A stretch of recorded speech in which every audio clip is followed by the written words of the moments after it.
প্ৰভু যীশু খ্ৰীষ্টৰ নামত অভিনন্দন।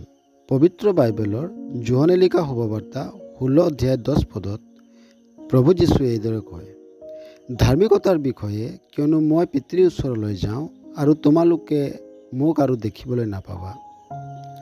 জগতে সদায় নিজৰ অভিলাষা আৰু নিজৰ যুক্তিত চলে, আৰু মানুহৰ ভাৱনাত যি উৎপন্ন হয় সেয়া মন্দ মাথো। নিজৰ সৰ্বনাশ হোৱা সময়তো মানুহে নিজৰ কাৰ্যক ধাৰ্মিক বুলি প্ৰমাণিত কৰিব বিচাৰে আৰু যুক্তিও দিব বিচাৰে। প্ৰভু যীশুৱে নিজৰ জীৱন, কৰ্ম আৰু উপদেশৰ দ্বাৰাই নিজকে ধাৰ্মিক বুলি প্ৰমাণিত কৰিলে আৰু মানুহক পাপৰ পৰা বচাবলৈ যোগ্য উপায় বুলিও প্ৰমাণিত কৰিলে। মানুহৰ পাপৰ বোজাক নিজৰ ওপৰলৈ লৈ ক্ৰুচত বলিদান হ'ল আৰু মৃত্যুবিলাকৰ মাজৰ পৰা জি উঠি আমাৰ বাবে পৰিত্ৰাণৰ পথ যুগুত কৰিলে।